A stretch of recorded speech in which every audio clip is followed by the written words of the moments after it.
kami dari kelas 10 pada kesempatan kali ini kami sedang berada di hutan kota untuk menganalisis mengenai keanekaragaman hayati. Sebelumnya, izinkan kami memperkenalkan diri terlebih dahulu. Perkenalkan, saya Kaisa Lea Zahra. Saya Didi Naraini. Saya Amelia. Saya Wafani Retuais. Saya Rizky Amalia. Saya Zafira Anindya Derianti. Saya Sabita Khairani. Saya Puan Anindya.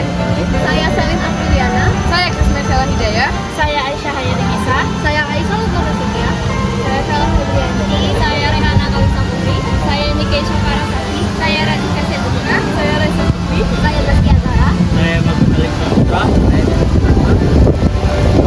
Muhammad Abdul Alkowi. Saya Muhammad Lidikri. Saya Ematan Maulana. Saya Muhammad Samudra. Saya Baikra Fernandes. Dan saya Imran Harikia. Apa aja sih keanekaragaman hayati yang ada di hutan kota Jambi? Kalau gitu, yuk simak penjelasan dari kami. Apa itu keanekaragaman hayati? Keanekaragaman hayati ialah keanekaragaman di dalam makhluk hidup dari semua sumber. Termasuk diantaranya daratan, lautan, ekosistem, perairan lain, serta kompleks-kompleks ekologi yang merupakan bagian dari keanekaragamannya. Mencakup keanekaragaman di dalam jenis, antar jenis, dan ekosistem. Keanekaragaman hayati terdapat menjadi 3. Yang pertama yaitu tingkat gen, terdiri atas hewan dan tumbuhan. Untuk hewan terdiri atas kucing domestik dan kucing anggora. Untuk tumbuhan atau biasa disebut dengan buah bisa terbagi menjadi buah juga, mangga Indramayu dan juga mangga boleh. Yang kedua tingkat spesies. Contohnya jeruk manis, jeruk nipis, serigala, dan rubah. Dan yang ketiga ada tingkat ekosistem. Tingkat ekosistem terdapat ekosistem hutan hujan tropis dan juga ekosistem gurun. Keanekaragaman hayati memiliki banyak manfaat dalam berbagai bidang. Contohnya dalam bidang pangan. Keanekaragaman hayati tumbuhan dan hewan memberi manusia dalam memilih jenis makanan yang dibutuhkan. Sesuai suatu penelitian, negara kita setidaknya memiliki ratusan jenis bahan pangan seperti buah dan sayuran. Tercatat 500 spesies penghasil buah-buahan, 470 spesies penghasil sayuran, dan 55 spesies penghasil rempah-rempah dan juga yang lainnya. Keanekaragaman hayati dalam bidang ekologi adalah keanekaragaman hayati merupakan komponen ekosistem yang sangat penting. Misalnya pada hutan hujan tropis dengan nilai ekologis atau nilai lingkungan yang sangat berperan pada kelangsungan makhluk hidup di muka bumi. Apa sih manfaat keanekaragaman hayati di bidang ilmu pengetahuan dan ekonomi? Jadi manfaatnya itu adalah kekayaan aneka flora dan fauna sudah sejak lama dimanfaatkan untuk pengembangan ilmu pengetahuan. Hingga saat ini masih banyak hewan dan tumbuhan yang belum dipelajari dan diketahui apa saja sih manfaatnya. Dengan demikian, keadaan ini masih dapat dimanfaatkan sebagai sarana pengembangan pengetahuan dan penelitian bagi berbagai bidang pengetahuan. Selanjutnya, bidang farmasi. Tumbuhan yang dapat dijadikan obat tumbuh sebanyak 940 jenis spesies di Indonesia dan 250 diantaranya dapat dijadikan obat herbal. Aneka tumbuhan yang biasa dipakai adalah pohon cina dengan fungsi sebagai obat penyakit malaria karena kandungan alkaloidnya. Selain itu ada pula buah mengkudu yang memiliki peran penurun tekanan darah yang tinggi.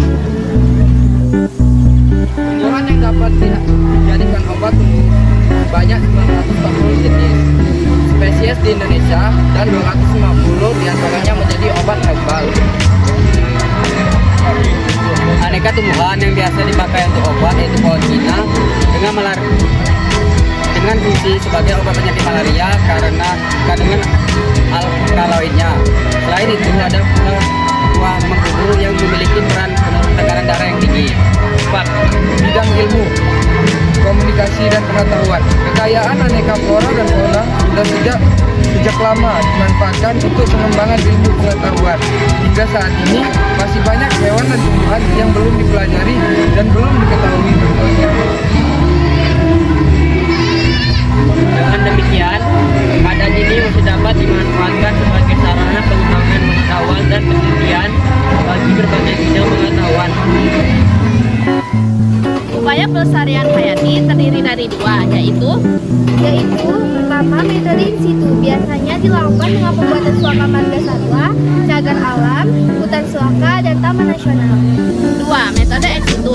Metode ex situ adalah metode pelestarian dari keanekaragaman hayati yang dilakukan menggunakan cara pengambilan fauna serta flora dari wilayah aslinya. Tujuannya konservasi, perlindungan, dan pengembangbiakan. Metode ini pun dilakukan ketika ekosistem dari tempat flora dan fauna tersebut tinggal hancur total maupun rusak, sehingga membutuhkan waktu agar dapat ditinggalkan kembali. Fungsi keanekaragaman hayati, biodiversitas atau keanekaragaman hayati memiliki peranan penting seperti menyediakan bahan pangan Dan sebagai sumber energi, sumber air, memberikan lingkungan berkualitas, ketenangan spiritual, sebagai penjaga kelestarian budaya, mental, dan kesehatan kita sebagai manusia. Klasifikasi keanekaragaman hayati dibagi menjadi 3, yaitu sistem alami, sistem buatan, dan filogenetik. Yang pertama, klasifikasi sistem alami. Sama dengan namanya, maka klasifikasi keanekaragaman hayati sistem alami dibuat atau diciptakan berdasarkan persamaan dan perbedaan morfologi dari suatu makhluk hidup. Misalnya, klasifikasi hewan berdasarkan cara gerak, hewan bersayap, hewan bersirip, dan hewan berkaki. Klasifikasi tumbuhan berdasarkan biji berkeping suatu dan biji berkeping 2. Yang kedua, klasifikasi sistem buatan.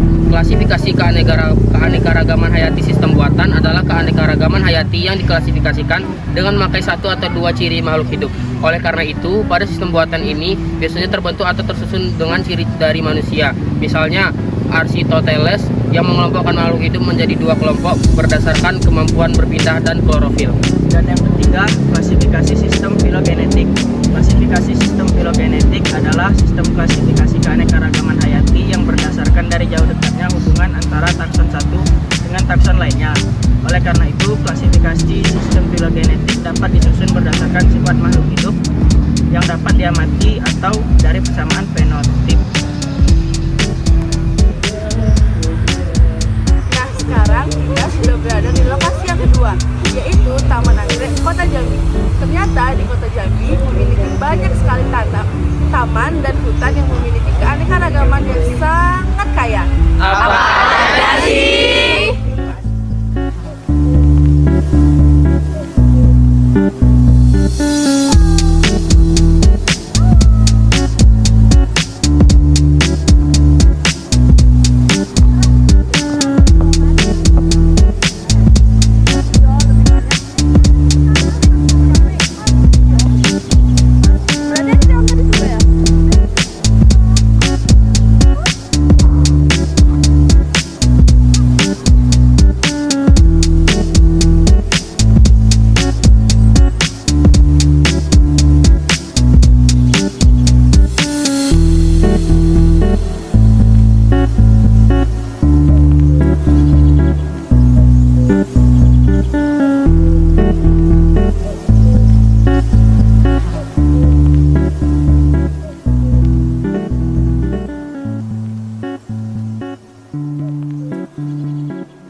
Baiklah, sekian video yang dapat kami sampaikan.